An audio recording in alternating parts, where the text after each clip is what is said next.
السلام عليكم ورحمة الله وبركاته. الحمد لله وكفى وسلام على عباد الذين اصطفى. أما بعد، أعوذ بالله من الشيطان الرجيم. بسم الله الرحمن الرحيم. عن علي رضي الله عنه قال: كان آخر كلام رسول الله صلى الله عليه وسلم: الصلاة اتقوا الله فيما ملكت أيمانكم. আলহামদুলিল্লাহ, সমস্ত প্রশংসা সে রব্বুল আলামিনের প্রতি, যে রব্বুল আলামিন আমাদেরকে আবার কোরআন ও হাদিস থেকে কিছু গুরুত্বপূর্ণ আলোচনা শোনার তৌফিক দান করেছে। সে রব্বুল আলামিনের প্রতি আমরা সবাই শুকরিয়া আদায় করি। আলহামদুলিল্লাহ, আমরা আবার শুকরিয়া আদায় করি যে রব্বুল আলামিন আমাদেরকে এই সম্পূর্ণ ভিডিওটি দেখার সুযোগ করে দিয়েছেন এবং সুস্থ রেখেছেন, ভালো রেখেছেন। যে রব্বুল আলামিন আমাদেরকে মনে দিয়েছেন, সে রব্বুল আলামিনের প্রতি আমরা আবার শুকরিয়া আদায় করি। আলহামদুলিল্লাহ, আমরা দরুদ পাঠ করে মহানবী সাল্লাল্লাহু আলাইহি ওয়াসাল্লাম, মুহাম্মদ রাসূলুল্লাহ সাল্লাল্লাহু আলাইহি ওয়াসাল্লাম, যে এই নবী এরকম একজন ব্যক্তি ছিলেন যে উম্মতের জন্য সব কিছু বিশেষ করে দিয়েছেন, সে নবীর প্রতি আমরা সংক্ষিপ্ত দরুদ পাঠ করে দিই। আল্লাহুম্মা সাল্লি আলাইহি আল্লাহুম্মা বারিক আলাইহি। বিশ্বনবীর শেষ ওসিয়তের বিষয় নিয়ে একটু আলোচনা করব। এটা হলো গুরুত্বপূর্ণ একটা আলোচনা। আল্লাহ নবী সবচেয়ে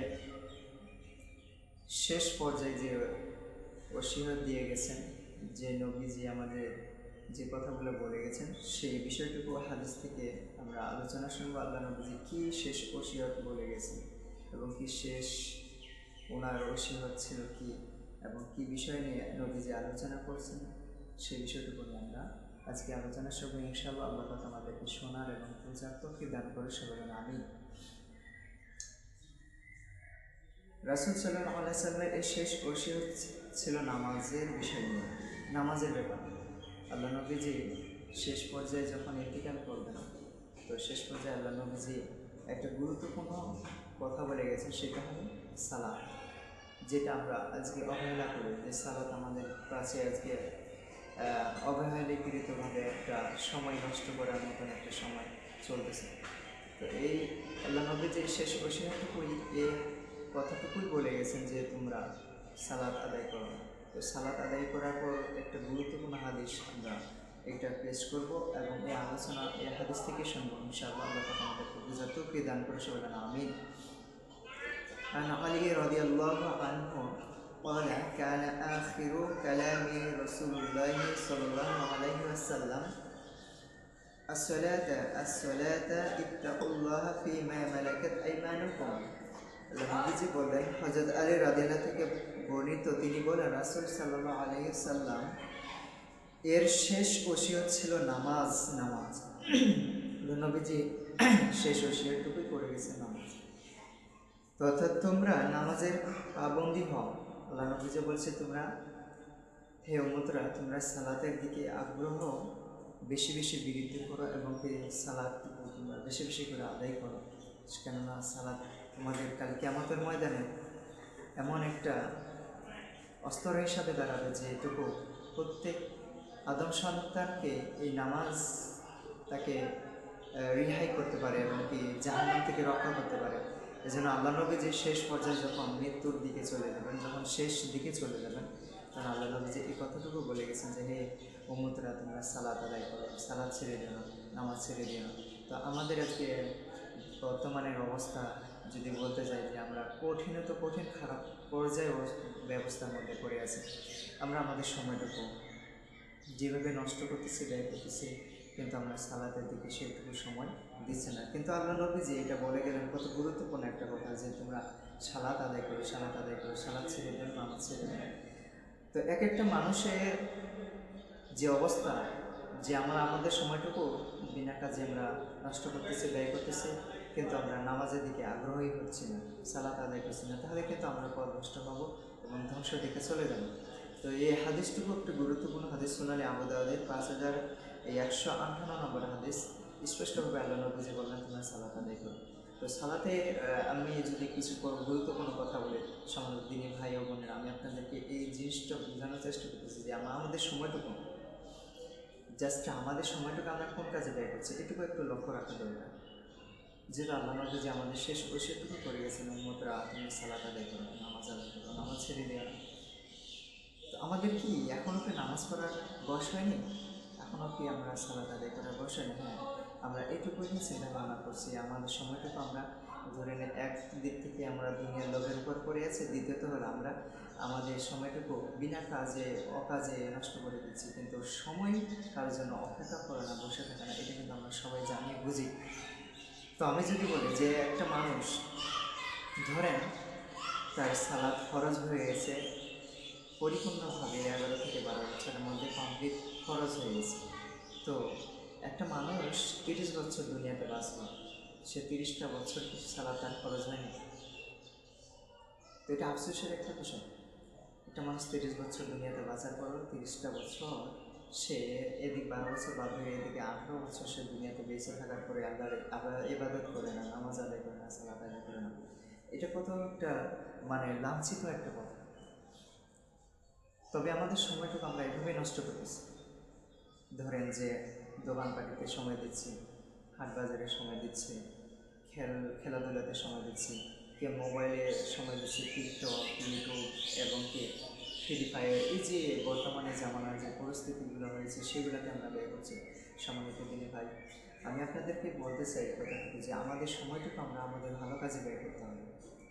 যদি আমরা আমাদের সময়টুকু এইভাবে অকাজে নষ্ট করে ফেলি, তাহলে কাল হাসরের ময়দানে আল্লাহকে কী জবাব দেবে একটু চিন্তা করে দেখুন। আমি আপনাদেরকে এই বিষয়টুকু একটু বলি। ধরেন আপনি একটা মানুষের কাজ করলেন, তো সেই কাজটুকু যদি আপনি মনোযোগ দিয়ে না করেন, ভালোভাবে না করেন, তাহলে সেই মানুষটা আপনাকে বেতন দিবে না, অবশ্যই দেবে না। এবং ওই মানুষটাই আপনাকে কী করবে, অপমানিত করবে, লাঞ্ছিত করবে, আপনাকে কাজ থেকে বের করে দেবে। শেষ পর্যন্ত আপনাকে বেতন নাও দিতে পারে। সাহস, এটাই কিন্তু একটা আমি উদাহরণ দেওয়ার চেষ্টা করতে, বোঝানোর চেষ্টা করতেছি, আপনারা একটু বুঝেন। তাহলে একটা মানুষের কাজ যদি আমরা মনোযোগভাবে না করি, সে মানুষটা আমাকে বেতন দিবে না এবং কি গালিগালাজ করবে, খারাপ ব্যবহার করবে, লাঞ্ছিত করবে, অপমানিত করবে, অনেক কিছু করবে। তো যে আল্লাহ আমাদেরকে সৃষ্টি করেছেন আল্লাহর ইবাদত করার জন্য, সেই আল্লাহকে যদি আমরা ভুলে যাই, তাহলে সেই আল্লাহ আমাদেরকে কী পর্যায়ে রাখবে একটু চিন্তা করে দেখুন। হয়তো আপনি নামাজ পড়লেন না, ইবাদত বন্দেগী করলেন না, আল্লাহকে ডাকলেন না, কোনো কিছু করলেন না, কিন্তু আল্লাহ তো আপনাকে রিজিক দিয়েছেন, আল্লাহ তো আপনাকে খাওয়াচ্ছেন, পড়াচ্ছেন, সব কিছু দিয়েছেন। তাহলে আমার রব্বুল আলামিন কত দয়াবান, কত রহমান, কত গফফার ও আজিজুর রহমান, যে আল্লাহ পাক আমাদেরকে সব কিছু দোষ ত্রুটি করার পর আল্লাহ আমাদেরকে রিজিক দিচ্ছেন, খাওয়াচ্ছেন, পড়াচ্ছেন, সুস্থ রাখছেন। তারপরেও কিন্তু আফসোসের বিষয় যে আমরা আল্লাহর কাছে ফিরে আসিনি, সালাত আদায় করি। পৃথিবীর দামি আবাদতটুকু হলো নামাজ। আর যে ব্যক্তি নামাজ আদায় করলো, সালাত আদায় করলো, আল্লাহ তার থেকে সমস্ত গুনাহ থেকে আল্লাহ তাকে কী করে দিল, নিষ্পাপ শিশু বাচ্চার মতো করে দিল, একদম আল্লাহ তার মাফ করে দিল, সুবহানাল্লাহ। তো সম্মানিত দিনী ভাই ও বোনেরা, আমি আপনাদের বলি, আপনাদেরকে নামাজ পড়ার, সালাত আদায় করার সময়টুকু আমরা যদি একটু চেষ্টা করি, তাহলে অবশ্যই আমরা আমাদের সময়টুকু আল্লাহর দিকে একটু কাজ করতে পারি। তো আমি বলি আপনাদের এই হাদিসটিকে একটু গুরুত্বপূর্ণ হাদিসে আলোচনা করতেছি, যে আল্লাহ নবী যে আমাদের সালাতের গুরুত্ব প্রাধান্যতা দিয়েছেন বেশি বেশি করে। তো অবশ্যই আমরা আসেন, সালাত আদায় করি, বেশি বেশি করে নামাজ আদায় করি, আল্লাহর নিকটে আগ্রহী এবং আল্লাহর নিকটে আমরা অন্যত লাভ করি। যে রব্বুল আলামিন আমাদেরকে সৃষ্টি করেছেন, ভালো রেখেছেন, দুনিয়ার মধ্যে রিজিক দিয়েছেন, সে রব্বুল আলামিনের প্রতি আমরা অগ্রসর হই এবং কি আল্লাহর প্রতি আমরা আল্লাহর যে হাকামগুলো আছে, কাজগুলো আছে, যেগুলো আল্লাহ পাক আমাদেরকে করতে পারছেন, সেই কাজগুলো আমরা করি, অযথা আমাদের সময়টা নষ্ট করে আমরা এটা বিধা এলাকার পরকাল ধ্বংস দিকে না যায়। অনেকটা মানুষের এখনও ধরেন যে 60-70 বছর, 50 বছর, 80 বছর হয়ে যাচ্ছে, কিন্তু তারা সালাত আদায় করে না। সমস্যাটা কোথায়? আপনার কি সালাত এখনও ফরজ হয়নি? আমি যদি বলি আপনারা এই দুনিয়াতে এতদিন খাচ্ছেন, পড়ছেন, আমি আপনাকে বলি যে ভাই আপনি আল্লাহর রিজিক এতদিন খাচ্ছেন, এতদিন করছেন, তো আপনি সামান্য একদিনের ধরেন একবেলার রিজিকের হিসাব দেন, তো আপনি দিতে পারবেন না। তাহলে আল্লাহর ইবাদত বন্দি করলে আপনার সমস্যা হবে। 5 ওয়াক্ত সালাত, আমি মনে করি 5 ওয়াক্ত সালাতের মধ্যে যদি আমি বলি যে সাপোজ ধরেন যে 1 থেকে 2 ঘন্টা বা 1.5 ঘন্টা 5 ওয়াক্ত সালাতের সময়, এই 1 থেকে 1.5 ঘন্টা 2 ঘন্টা আমি আল্লাহকে ব্যয় করলাম। তো তো 1 থেকে 1.5 ঘন্টা 2 ঘন্টা 5 ওয়াক্ত সালাতে ব্যয় করলে আপনার কী সমস্যা? তারপরে এদিকে ধরুন 22টা ঘন্টা আপনি অযথাই নষ্ট করতেছেন, ঘুমাচ্ছেন, ফিরছেন, খাচ্ছেন, দাচ্ছেন, ঘুরছেন, ফিরছেন ইত্যাদি সব কিছু করছেন, কিন্তু আল্লাহ আর জায়গায় সিজদা করার জন্য, আল্লাহর ইবাদতবন্দি করার জন্য, সালাত আদায় করার জন্য আপনার কাছে 10টা মিনিট 5টা মিনিট হয় না। খুব আফসোসের বিষয়। তো আসেন এই হাদিস থেকে আমরা একটা গুরুত্বপূর্ণ আলোচনা শুনলাম। এই আলোচনাটুকু শুনে আল্লাহ পাক আমাদেরকে সবাইকে বোঝার তৌফিক দান করে সবাই আমিন। এই জন্য আল্লাহ পাক আমাদেরকে সবাই হেদায়েত দান করুক, আমরা যেন পাঁচ সালাত সময় মতো আদায় করতে পারি, সবাই যেন আমিন। এবার বলেন আরেকটা হাদিস নিয়ে আলোচনা করব। এটা হলো অধিক নামাজ পড়ার কারণে নবীজির দুপা মোবারক ফেটে যেত। এই কথাটুকু একটু গুরুত্বপূর্ণ কথা। নবীজি এত সালাত আদায় করতেন যে নবীজি দুপা মোবারক ফেটে যাইত, কিন্তু আমরা তো ওইভাবে সালাত আদায় করতে পারি না। তারপরও আমরা আল্লাহর কাছে মাপ পাবো ইনশাআল্লাহ যদি আমরা পাঁচ ওয়াক্ত সালাত ঠিক মতো না আদায় করতে পারি। এই হাদিস থেকে কী বলছে দেখেন। আনা আয়েশা আন-নবী সাল্লাল্লাহু আলাইহি ওয়াসাল্লাম কানা ইয়াকুমু মিনাল লাইলি হাত্তা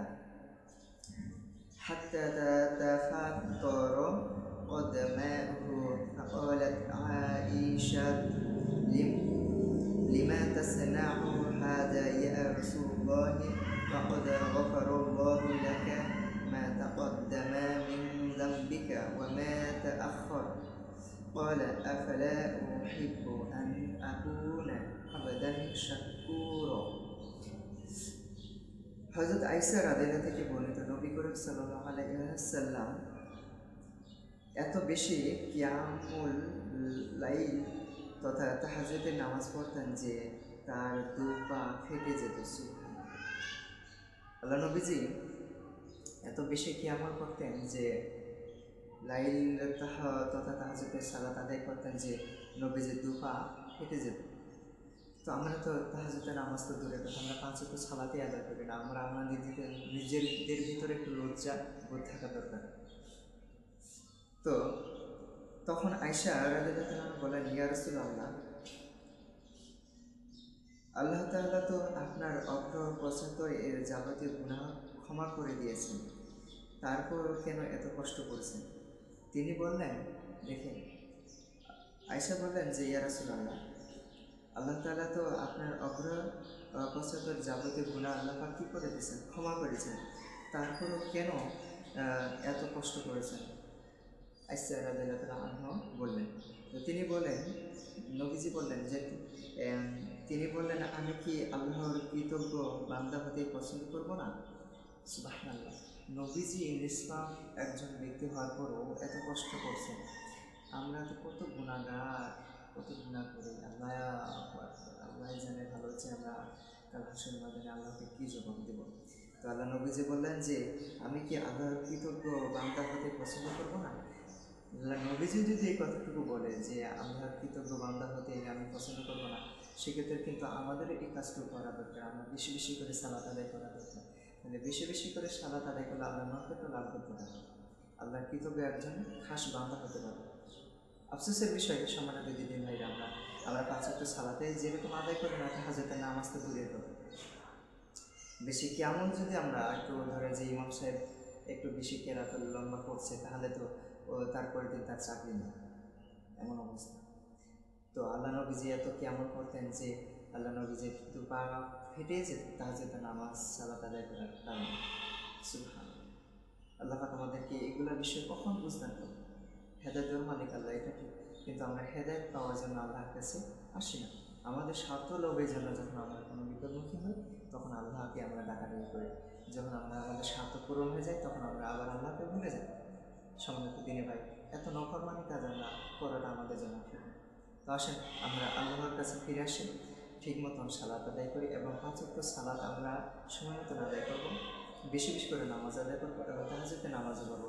এই দুইটা হাদিস থেকে আমরা গুরুত্বপূর্ণ আলোচনা শুনলাম। এই আলোচনাগুলো আল্লাহ পাক আমাদেরকে বুঝার এবং আমল করার তৌফিক দান করে সবাই আমিন।